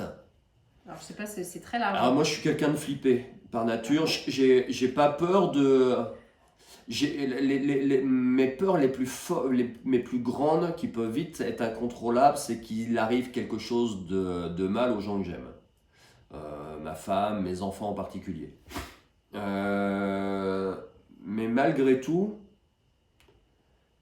j'ai pas eu peur en fait. J'ai pas le souvenir d'avoir eu peur. Alors est-ce que c'est ton instinct à un moment donné, t'es tellement conditionné par des millénaires d'évolution de papa, etc. Ce travail aussi sur soi que provoque la grossesse, etc. Tu rentres dans ton rôle à un moment donné et tu sais très bien que ton rôle, c'est pas de paniquer, d'être dans tes peurs et d'être anxieux et de transmettre cette anxiété-là autour de toi. Donc si j'ai eu peur, c'était peut-être parfois un peu avant, sur des échographies, ou à chaque échographie, j'avais la boule au ventre, par exemple, un peu de stress pour savoir si tout allait bien. Puis foncièrement, sincèrement, je veux pas dire du mal d'eux, mais parfois le corps médical, prenez 2-3 cours de psychologie s'il vous plaît. Parce que quand vous dites à des jeunes papas ou un jeune papa ou une jeune maman, bah, le col il est trop ouvert, ou sur votre regard on lit un peu de stress, etc. Ou pendant vous êtes en train de faire votre échographie, pendant de longues minutes, vous ne dites rien. Je me rappelle d'une femme à Versailles qui avait fait ça. Pendant de longues minutes d'observation, le visage dur, elle ne disait rien. Bah, là, je peux vous dire que dans ma tête de psychopathe, là, l'anxiété, je m'imaginais les pires catastrophes, pour au final t'entendre dire que tout allait bien à la fin. Donc, avant, oui. Pendant la naissance, zéro peur. Après, une fois qu'on a des enfants qui commencent à grandir, à sortir, là, je suis pas sorti de l'histoire. Ma fille a 10 ans, quand elle va devenir ado, qu'elle va sortir en boîte avec ses potes, là, j'aurai le temps d'avoir 2-3 stress. Pour la petite anecdote, Rose vient de fêter ses 10 ans. Le week-end suivant, Yannick avait une crise de colique néphrétique. Tu es obligé de raconter ma life, non, mais les de reins, ce qui se passe siège de la peur. Dans mon urètre. Alors ça c'est intéressant comme question, on arrive à la fin les amis. Yessi, as-tu ressenti la phase de désespérance? Si oui, comment l'as-tu gérée? C'est quoi la phase de désespérance? Ce qu'elle va vous dire là les mecs, si vous n'êtes pas au courant de ça et que votre femme a prévu d'accoucher physiologiquement, ou si vous mesdames vous avez prévu d'accoucher physiologiquement, il faut que vos mecs soient au courant de ça, sinon ils vont flipper leur mère. C'est quoi la phase de désespérance? Alors la phase de désespérance, c'est en fait la période où le col est en général arrivé à pleine ouverture et en fait le bébé va sortir. En fait, c'est juste avant l'expulsion du bébé. Et en fait, la phase, elle est nécessaire parce que physiologiquement, il y a besoin à ce moment-là d'adrénaline pour l'expulsion du bébé. Donc l'utérus il y a l'utérus qui a besoin de cette réponse d'adrénaline pour pouvoir expulser le bébé. Et du coup, ça peut se vivre, on le dit, il y a des femmes qui vont se dire à un moment donné, je sens que je vais mourir en fait. Et quand elles ressentent ça, c'est le moment où en général, elles vont commencer à pousser pour sortir le bébé. Ou le bébé va pousser à ce moment-là, en fonction de comment est-ce qu'on le ressent dans son corps aussi. Moi personnellement, alors que je le savais et que je l'avais lu et que je l'attendais, je pense qu'au moment de chacune des naissances, je ne l'ai pas vu venir. Je ne l'ai pas vu venir dans le sens où, dans le vortex de la naissance, j'étais partie très loin et j'étais plus vraiment dans ma conscience du monde réel, on va dire. Et du coup, mais par contre, je l'ai observé et je sais par la suite que c'était ça. À chaque fois, j'ai ressenti le truc dans mon corps avec une petite suée de dire non mais en fait, qu'est-ce qui m'a prise de faire un enfant? Mais qu'est-ce qui m'a prise de vouloir donner naissance naturellement, sans rien pour gérer la douleur, toute seule à la maison, avec une sage-femme qui du coup ne peut pas me faire de péri. Mais qu'est-ce qui m'a prise? Qu'est-ce qui s'est passé dans ma tête pour que je fasse ça? À ce moment-là, j'avais envie de mourir, mais sauf que je l'ai pas vécu comme ça. J'avais envie de me dire, mais je suis vraiment trop conne. Pourquoi je fais ce truc-là? Parce que de toute façon, je n'y arriverai pas. Et je pense que je t'ai dit pour Axel. Ah ben moi, sincèrement, c'était le premier Je pense accouchement que à la je l'ai maison. dit. Moi, je me rappelle Je très vais pas très y bien. arriver. Je vais Je pas y pouvais plus arriver. l'approcher. Elle était dans cette deuxième phase de contraction où toi, tu es là, tu es juste là, mais tu ne maîtrises rien. Voilà. Et je vois son regard se tourner vers moi. Et dans son regard, déjà, elle n'avait pas besoin de dire quoi que ce soit, chanter le désespoir. Ouais, la détresse en Et fait. elle me dit, je vais pas y arriver. Je vais pas y arriver. Bah, je peux vous dire que si elle ne m'avait pas prévenu de cette phase de désespérance, que ça allait se passer, je pense que paniqué. j'aurais paniqué grave sévère là. J'aurais paniqué grave sévère, alors que sincèrement, avec du recul, ça s'est produit à chaque fois. Pas une seule seconde à ce moment-là, j'ai flippé. Parce que tu savais. Parce que je savais très bien que la contraction d'après, J'allais commencer à mon pousser. fils ou ma fille allait se arriver. pointer le bout de son nez. Et en fait, Et c'est sauf ce que qui s'est moi, à passé. chaque fois, je l'ai oublié. À chaque fois, Bah, c'est peut-être l'objectif, justement, que tu l'oublies. Ah Pour bah que ça se produise vraiment. Je pense que c'est ce qui se passe physiologiquement. Parce que moi, à chaque fois, je me suis juste dit ces phrases-là en me disant mais je suis vraiment trop conne parce que je n'y arriverai pas en fait. Je vais pas y arriver. J'ai plus de force, je n'y arriverai pas. Et j'ai juste pensé derrière ça. Et alors, pour la petite anecdote, parce que bon, bien évidemment, chaque naissance est différente. Pour le dernier qui est né, donc c'était une 4e naissance. Donc ça s'est passé un peu différemment. Et puis j'étais vraiment pour le coup dans une position qui était vraiment pas confortable pour gérer les dernières contractions. Parce que moi j'avais l'impression qu'étaient les dernières contractions parce que c'était tellement intense. Que je me suis dit, bon, là, vu comme c'est dur, c'est que et je me dis que je vais pas y arriver, c'est que je suis en train de vivre ça. J'ai essayé de conscientiser le truc de la phase désespérance. Sauf qu'à ce moment-là, la sage-femme est arrivée et elle m'a fait changer de position. Elle s'est dit, en fait, moi ce que je me suis dit dans ma tête, c'est putain, elle me fait changer de position, ça veut dire qu'elle sent que c'est pas maintenant. Et moi, je suis en train de me tromper sur mon ressenti. Donc si c'est pas maintenant, comment je vais faire parce que là, j'en peux plus. Tu vois l'interférence du truc. Ah non, mais c'était dingue. Et d'ailleurs, elle m'a fait changer de position. Elle m'a mise à 4 pattes avec un truc dans la gueule. Enfin, j'étais vraiment pas bien mise. J'étais pas du tout. Moi, j'ai besoin d'ancrage quand j'accouche. Et je pense que c'est un besoin. Alors, je vais pas parler pour tout le monde parce qu'on n'a pas tous les mêmes besoins. En tout cas, mon besoin à moi, c'est d'être ancré, d'avoir un genou au sol et d'avoir un pied au sol. Et du coup, j'étais pas dans cette position-là. J'étais à 4 pattes, qui était pas du tout confortable pour moi. Mais sauf que j'étais tellement à bout de ma fatigue. Il faisait 30 degrés dans la pièce. À 10h du matin, j'en pouvais plus. Et là, je me dis, elle me fout là, ça veut dire qu'elle a senti que c'était pas maintenant. Je me suis pas fait confiance. Et du coup, tout s'est stoppé. Tout s'est stoppé, plus de contraction. C'est là où moi, peut-être, j'aurais dû jouer mon rôle. Mais en fait, et là, ce qui est intéressant, parce que j'ai 2 explications possibles. Soit, en effet, cette interférence a fait que ça a stoppé. Soit, c'était tellement intense, et c'était quand même un peu le cas, que la dilatation étant arrivée complète, mais moi j'avais pas vécu ça pour les autres naissances, il y a une phase qu'on appelle la phase de quiétude, que le corps propose à la mère, et ça peut durer jusqu'à plusieurs heures, hein, une fois que le col est à dilatation complète, pour qu'elle refasse ses forces pour expulser le bébé. Et je pense que c'est ce qui s'est passé, parce que je veux pas du tout remettre les choses sur le dos de la sage-femme, parce que c'est pas du tout mon but. Mais c'est une discussion qu'on a eue derrière avec la sage-femme, qui était importante aussi. Elle a observé à ce moment-là que moi j'avais besoin qu'elle sorte de la pièce. J'avais besoin de me retrouver seule dans la pièce pour que leur travail se remette en route. Et c'est ce qui s'est d'ailleurs produit. Quelques minutes après, je pense que c'était pas très long au final. Mais moi j'ai eu l'impression d'une grande pause. Donc je me suis dit, en fait, je me suis gourée quoi. C'était pas maintenant qu'il arrive. Oh, punaise, enfin le bébé, parce qu'on savait pas si c'était une fille ou un garçon. Et finalement, ça a redémarré. Et en fait, et là c'était directement, j'ai eu 2 contractions et il est sorti quoi. Tout à fait. Et du coup, en fait, j'ai vécu ce truc à chaque fois, mais je ne l'ai pas toujours senti de la même manière. Et donc Ouais. voilà, je pense que j'ai répondu à la question. Est-ce que tu as une anecdote marrante à raconter? On en a raconté un petit peu On a déjà. raconté, je pense, déjà des anecdotes Une autre à laquelle tu penses? vraiment spécifiques à l'accouchement. Ouais, tu as des anecdotes plus sur la grossesse peut-être? Non, je pense qu'on a parlé. Moi, ce qui m'avait Hmm. le plus marqué, c'était cette histoire de coup de téléphone. Elle m'appelle, Françoise, me dit, moi j'étais persuadé qu'elle était en bas. Et elle m'appelle pour me dire qu'elle partait de chez elle de l'autre bout de Paris et que Citadin lui disait que le périph' était bien bouché. Et là, bon, si j'aurais pu pleurer, je pense que j'aurais pleuré. Si Après, j'avais eu un hélicoptère pour aller la chercher, je serais allé direct la chercher par la peau des fesses et dire ramène tes fesses ici.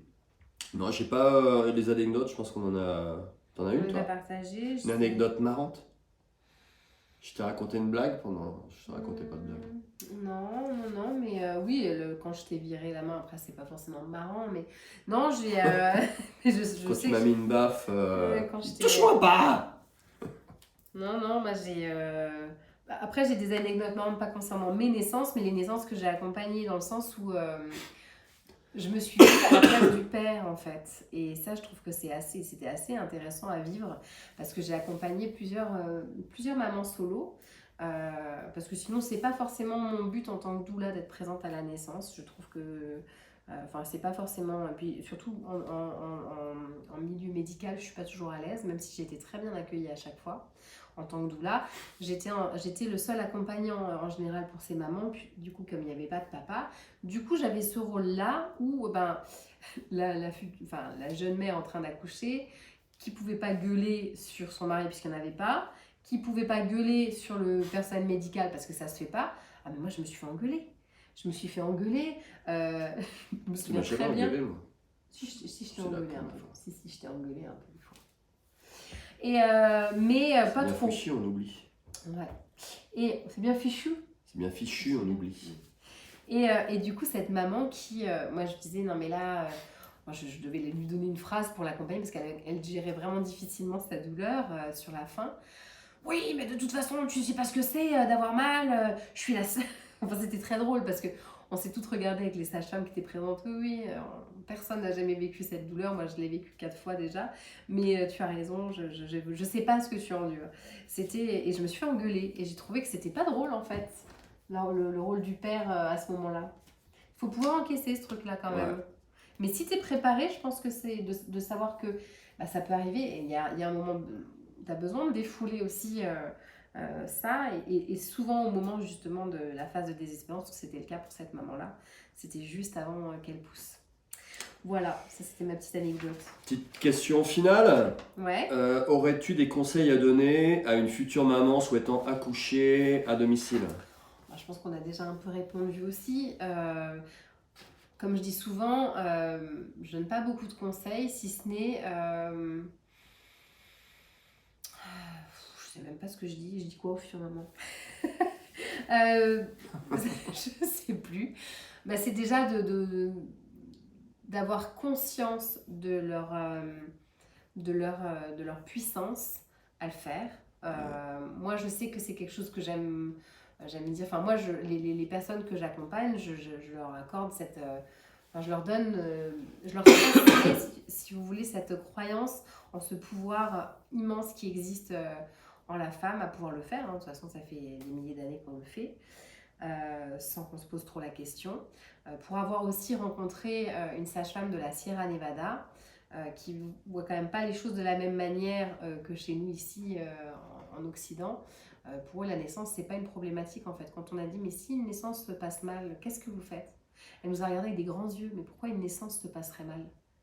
C'est incroyable ça. Et alors, moi, je me suis retrouvée, enfin, c'est pas moi qui avais posé la question, mais c'était intéressant de la voir, parce qu'elle était vraiment intriguée quand on lui pose cette question, mais pourquoi une naissance se passerait mal? Parce qu'une naissance, ben, on met de l'eau chaude qui est dilata, et puis le bébé il sort, quoi. Enfin, elle parlait en espagnol, je parle pas espagnol, mais ça m'avait juste marqué, ouais, de l'eau chaude, la chaleur, le corps le col se dilate et le bébé sort, enfin, il n'y a pas de problème. Qu'est-ce qu'il peut y avoir comme problème, en fait? Et Et du coup, d'avoir cette croyance-là qu'en effet, il n'y a pas de raison qu'il y ait un problème, à part vraiment des physiologies compliquées, je ne sais pas, des accidents sur les bassins, etc. Et dans ce cas-là, tu n'accouches en général pas à la maison.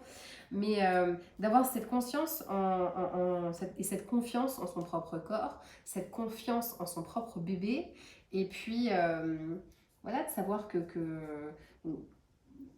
vraiment déjà de travailler là-dessus, sur la visualisation de ce qu'on se souhaite pour la naissance et de pouvoir déblayer aussi toutes les inquiétudes et tout ce qui traîne. Et ça, je pense vraiment que c'est ce que je veux apporter, en tout cas en tant que rôle de doula, c'est de permettre aux futures mamans de pouvoir libérer, libérer la voix, en fait, le larynx, parce qu'on dit qu'il y a un lien entre le larynx et le vagin, et que si on nettoie ce qui doit être dit, et les émotions, etc., si on libère en haut, on libère en bas, et du coup la naissance, il n'y a pas de raison que ça se passe pas bien. Moi, voilà, ça c'est... et c'est pour ça que c'est important, je crois, de se connecter à notre propre naissance, à la naissance du papa, comment ça s'est passé. Il y a des discussions qui peuvent être tout à fait intéressantes dans le transgénérationnel, parce qu'on porte aussi les peurs de... Moi, je portais la peur de ma mère, hein, très clairement, qui a eu des grossesses compliquées à chaque fois. Je portais cette peur-là, et j'ai choisi de la transmuter, en fait. Et d'ailleurs, ça a été très beau à la naissance d'Axel à la maison, parce que la sage-femme m'a dit, mais tu as réparé ta mère. Et je crois qu'il y a vraiment une histoire de transmission dans la lignée, et des histoires qu'on a entendues, etc. Et de se réapproprier le fait que on a aussi notre rôle à jouer, et du coup, la famille qu'on est en train de créer, elle se fait avec la lignée qui existe derrière, mais on n'est pas obligé d'emporter les casseroles, et on peut aussi choisir de les dépasser, en fait. Et ça, je crois que c'est un travail qui est intéressant. Une grossesse, ça dure 9 mois, c'est pas pour rien, c'est qu'il y a tout un cheminement personnel, je crois, qui se passe. Alors, en tout cas, c'est ce que moi j'observe dans les accompagnements que je fais, et que c'est un bon moment pour mettre sur pause et de se poser toutes ces questions-là en couple. Quels sont les choix qu'on a envie de faire? C'est des réajustements, et donc finalement ça fait beaucoup de conseils, et pas tellement, c'est juste du bon sens, en fait, de se reconnecter à s'aligner, parce qu'on crée la sienne, en fait. Je crois que c'est ça la naissance. Ouais. Il y avait la même question pour les futurs papas. Quel conseil donner?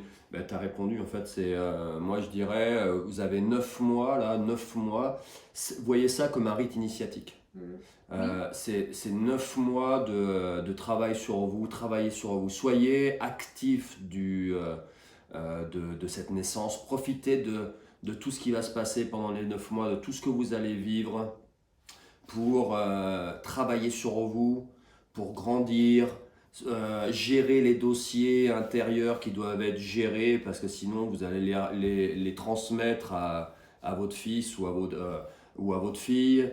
Augmenter, pour moi, ce qui est important, en tout cas ça l'a été pour moi, c'est augmenter vos connaissances, comprenez ce qui va se passer, comprenez les processus qui se passent dans le corps de votre épouse ou conjointe pendant les 9 mois, comprenez, formez-vous sur la physiologie à la naissance, de manière à avoir autant de clés que vous pourrez avoir le jour J, et peut-être pour être plus serein, plus présent, moins dans vos peurs, et plus dans votre rôle de gardien, de protecteur à ce moment-là. Faites ma programmation à la naissance. Et donc là, tu as du pain sur la planche. Ouais, mais Inner King, les garçons. Inner King, par exemple, le fait de travailler sur sa masculinité, sur son rôle d'homme, sur l'expression de sa masculinité, s'il y a un bon moment pour le faire, c'est pendant ces 9 mois de préparation. Parce que le jour J, au moment où votre femme aura le plus besoin de vous, peut-être, il faut que vous soyez pleinement dans votre roi, dans cet archétype du roi, pour vraiment incarner cet ancrage, cette stabilité, cette protection, cette énergie bienveillante, enveloppante, juste dans la pièce, sans faire forcément grand-chose. Sans faire forcément... Sans faire forcément grand-chose. Voilà. C'était c'est une belle fin. Allez, tchuss. Donc je voulais dire autre chose. Voilà, J'ai merci. J'ai trop parlé. Je sais plus, j'ai l'impression d'avoir Alors dit regardez, tellement de choses. ces vidéos, il y en a une qui est sur mon compte Instagram, il y en a une qui est sur le compte Instagram de Yessi. Si tout ça, ça vous a parlé, partagez ça, envoyez ça en message privé, partagez en story, taguez-nous, on repartagera à nouveau aussi vos... surveille à qui tu fais des petits cœurs. À qui enfin on repartagera vos stories, etc. Je pense qu'il y a des informations qui doivent circuler à un moment donné. L'humanité, il faut qu'elle avance. Les enfants, on peut pas. On se traîne des casseroles, des boulets. À un moment donné, il faut qu'on retienne les leçons, il faut qu'on apprenne sur nous et qu'il y ait des choses qui bougent, peut-être un peu Ça plus. démarre par la naissance. Et tout démarre à la naissance. Tout démarre. Il y a tellement de choses qui se transmettent au moment de la naissance qu'une fois adulte, vous en payez les pots cassés, Alors, etc. on pourra faire une vidéo sur le. Mais on a déjà fait des vidéos. Allez sur oui, sur ma chaîne YouTube, sur la playlist The Shift. On avait fait toute une vidéo sur la naissance déjà. Cette vidéo, elle est enregistrée en même temps. Certainement, je la mettrai sur YouTube pour qu'elle soit peut-être plus partageable aux personnes qui n'ont pas forcément les réseaux sociaux. Ok, mais diffusez ces informations. Ok? Ok? Ok. Mettez-nous des petits cœurs là si vous êtes encore connectés. J'en ai eu des petits cœurs. Hein. Des petits. Ok. Et puis faites des bébés. C'était le mot de la fin. Faites des gosses!